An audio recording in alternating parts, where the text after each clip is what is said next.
Bismillahirrahmanirrahim. Alhamdulillah rabbil alamin. Wassallallahu wasallam wa baraka ala sayyidina Muhammadin wa ala alihi wa ashabihi ajma'in. Wassalatu ta'alluma wa ta'lim wa tadhakkura wa tadhkir wa nafa'a wal intifa' wal ifadatu wal istifadah. Allahumma 'allimna ma yanfa'una wa anfa'na bima 'allamtana wa zidna 'ilman yanfa'una. Amma ba'd. Kita lanjutkan pembacaan kitab daripada Al-Muqaddimah Al-Hadramiyah, dan sekarang kita masuk ke pembahasan baru, yaitu tentang syurutul wudu.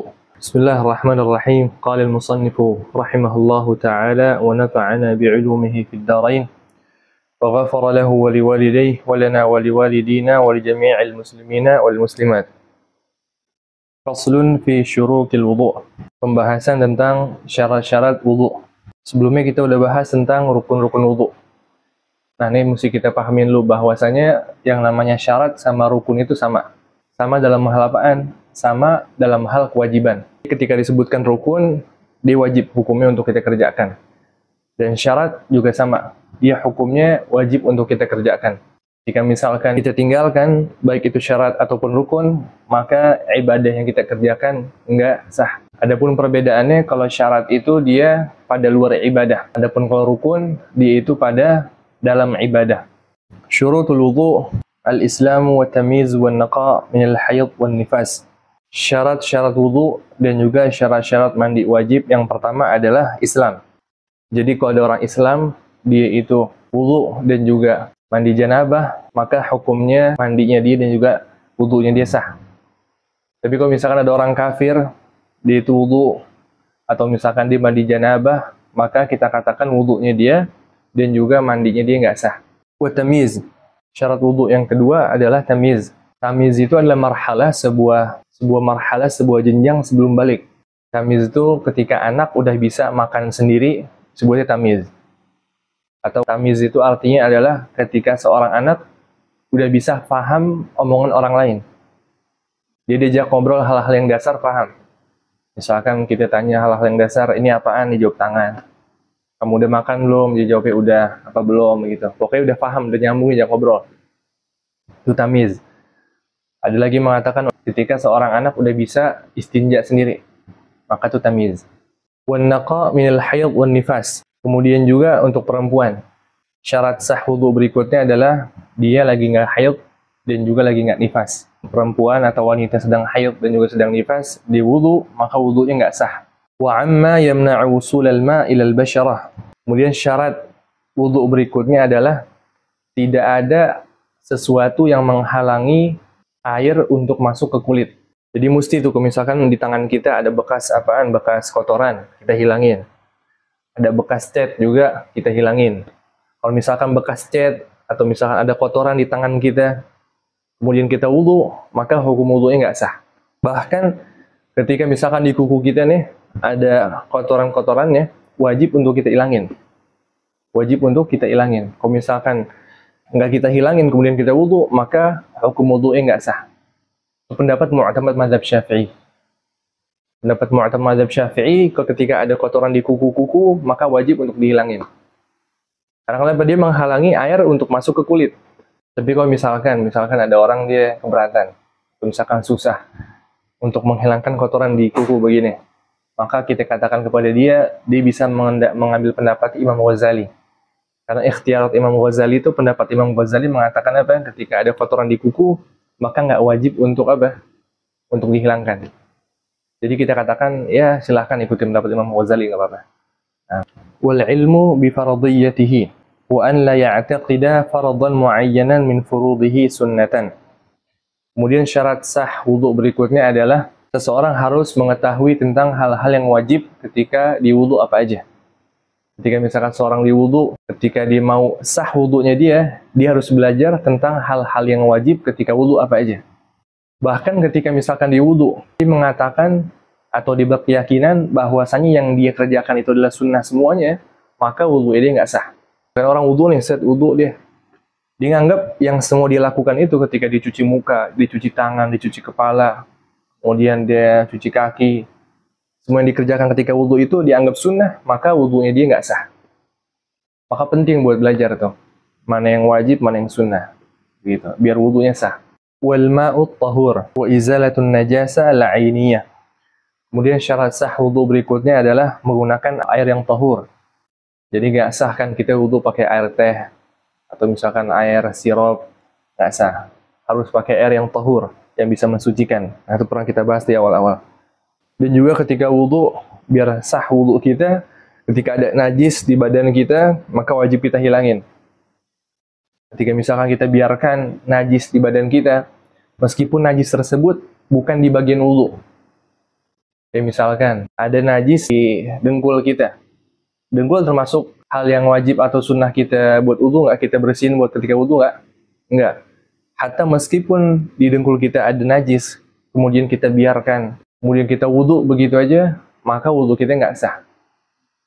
Jadi harus dihilangkan najis yang ada di badan kita, meskipun najis tersebut bukan pada tempat yang buat kita basuh atau buat kita cuci ketika wudu. Nah, najis ini kan ada dua. Ada najis ainiyah, ada najis hukmiyah. Kalau najis ainiyah itu najis yang terlihat oleh mata. Atau najis yang ada zatnya. Jadi najis yang terlihat oleh mata, jadi katakan najisnya ainiyah. Nah, kebanyakan najis itu ainiyah. Nah, lawannya najis hukmiyah. Kalau najis hukmiyah itu apa? Dia nggak kelihatan. Najisnya nggak kelihatan. Dia udah nggak ada zatnya. Nah, itu contohnya apa? Najis hukmiyah. Kayak misalkan sebuah tempat, dia itu bekas ada air kencing. Najisnya najis hukmiyah, bukan ainiyah. Wa alla yakuna 'alal 'udhu ma yughayyirul ma'. Kemudian di antara syarat sah wudu berikutnya adalah jangan sampai di badan yang wajib atau sunnah untuk kita basuh atau kita cuci ketika wudu, di situ ada hal-hal yang bisa merubah air yang kita pakai buat wudu. Jadi badan-badan kita nih yang ada sesuatu yang bisa mengubah air, maka harus dihilangkan. Nggak boleh dibiarkan begitu aja. Nah, timbul pertanyaan kalau misalkan henna, perempuan pakai henna nih, sah nggak wudunya dia? Maka jawabannya hukumnya itu sah. Kalau henna hukumnya sah. Atau disebutin di Busyrul Karim tuh.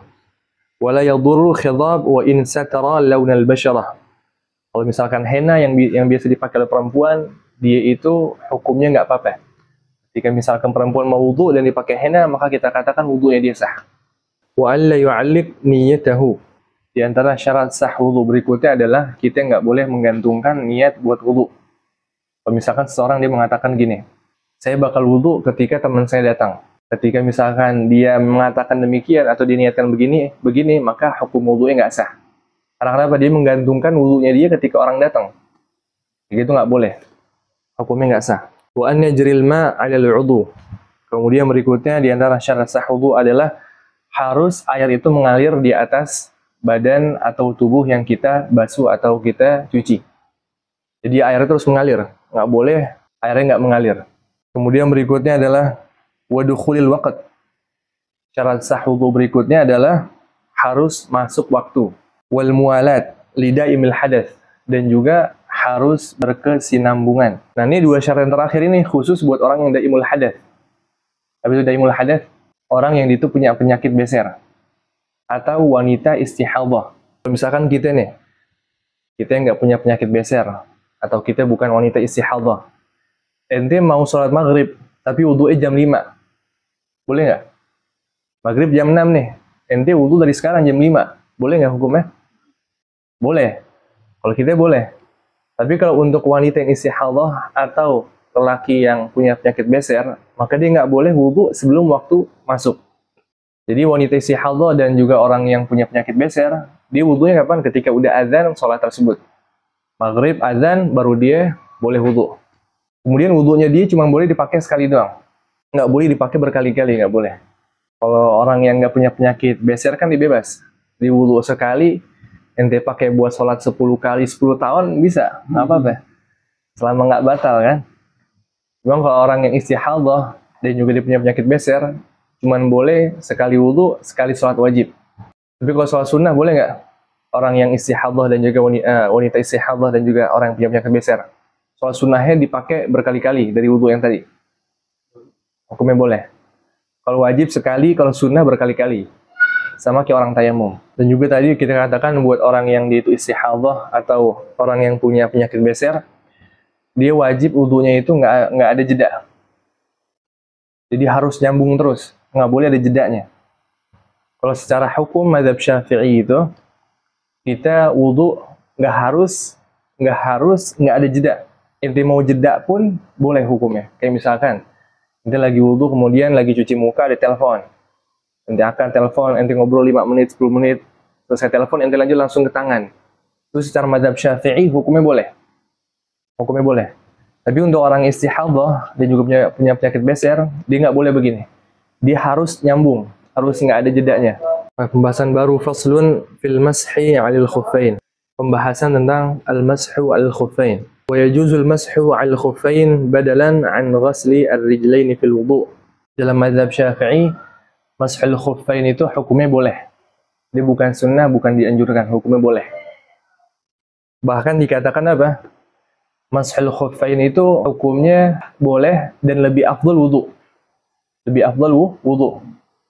Apa itu mashul khuffain? Mashul khuffain adalah ketika ente wudu nih nyampe kaki, ente lagi pakai sepatu, ente nggak perlu lepas sepatu, tinggal basuh atasnya aja, itu mashul khuffain. Dalam mazhab Syafi'i hukumnya boleh, nggak sampai dianjurkan. Bahkan wudu itu lebih ente cabut, ente lepas sepatu ente itu lebih afdal. Wa syartu jawazil masah an yalbasahu ba'da taharatin kamilatin. Nah, mashul khuffain ini hukumnya dia boleh. Dan dia ada syarat-syaratnya. Ada syarat-syaratnya, nggak sembarangan kita bisa lakukan. Syarat yang pertama adalah apa?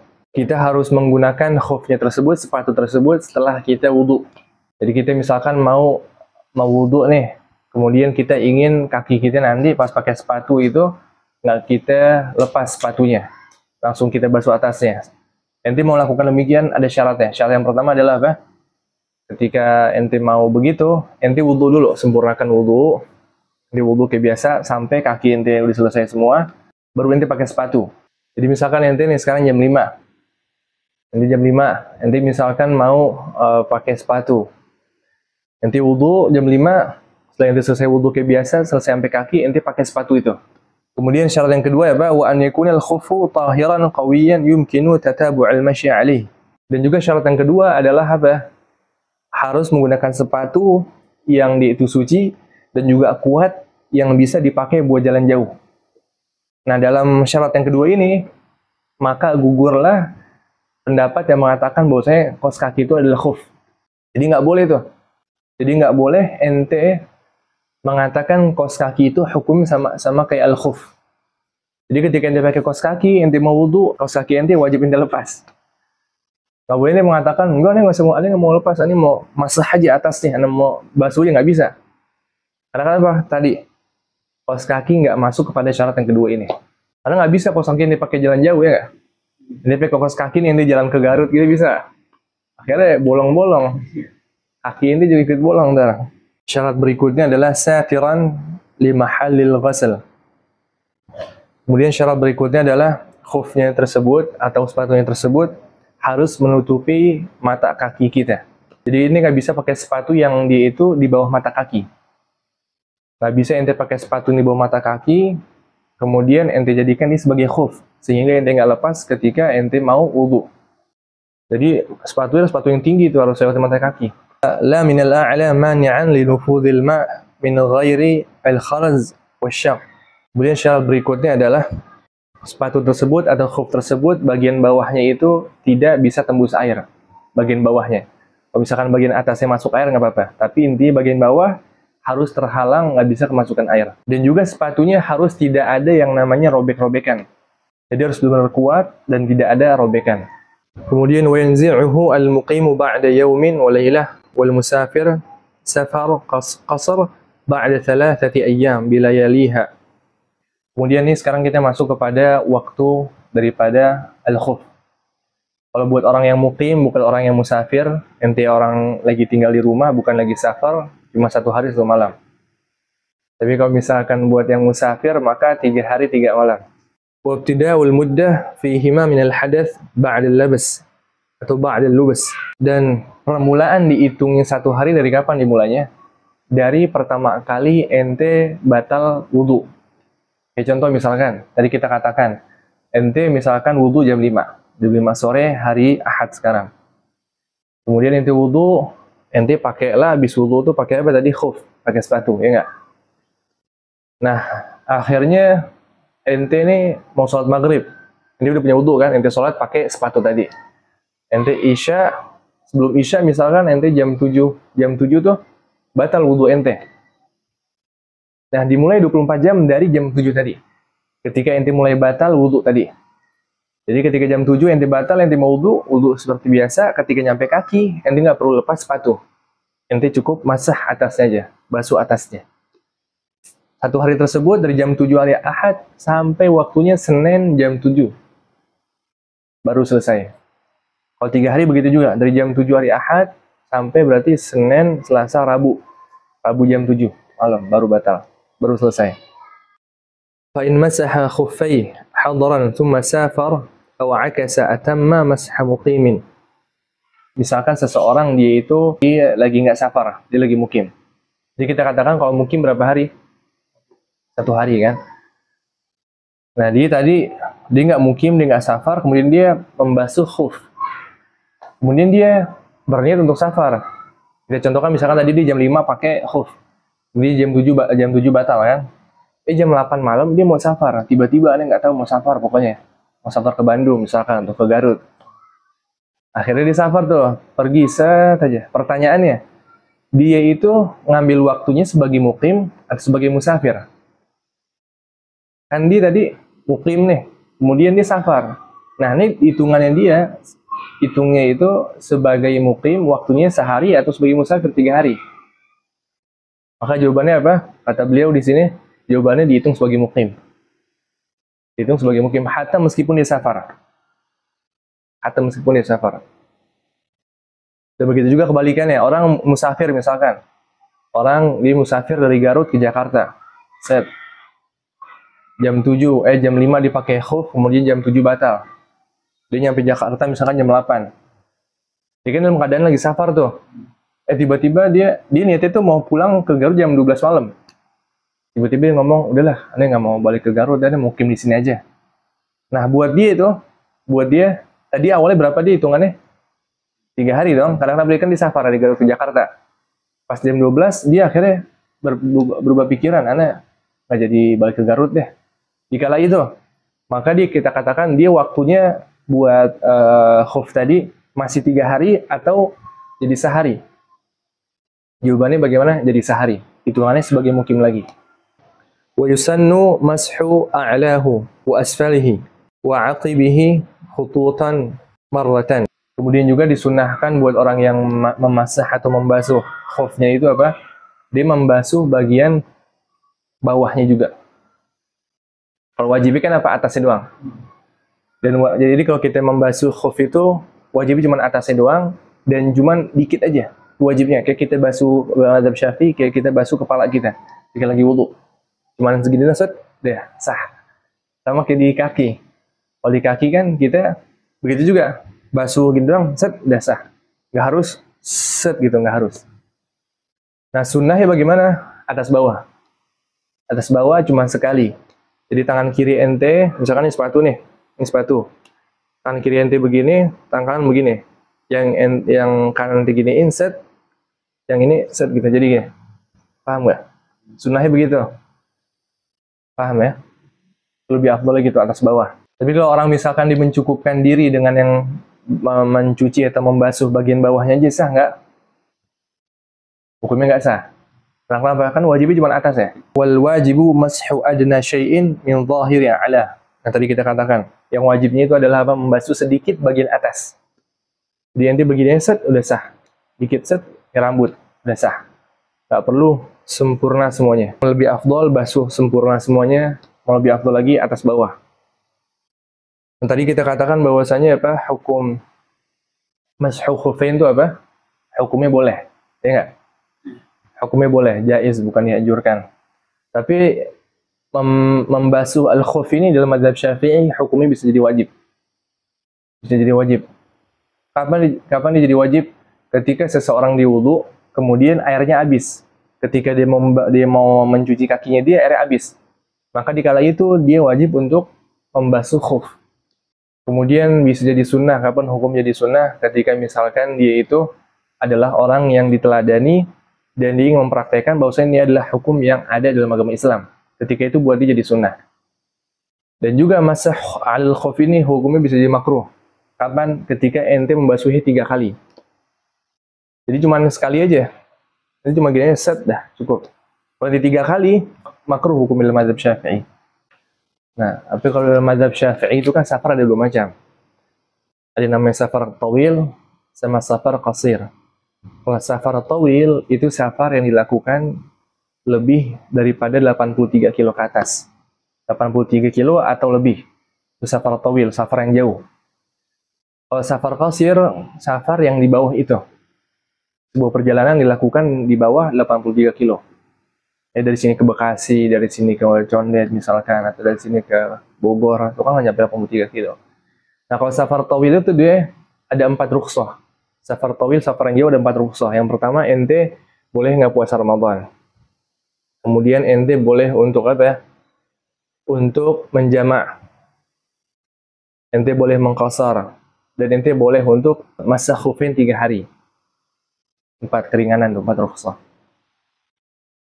Nah kalau safar yang qasir, safar yang kecil atau safar yang pendek, rukhsahnya apa aja? Pertama, ente boleh hukumnya untuk meninggalkan jamaah. Kemudian ente boleh hukumnya untuk apa? Meninggalkan Jumat. Itu.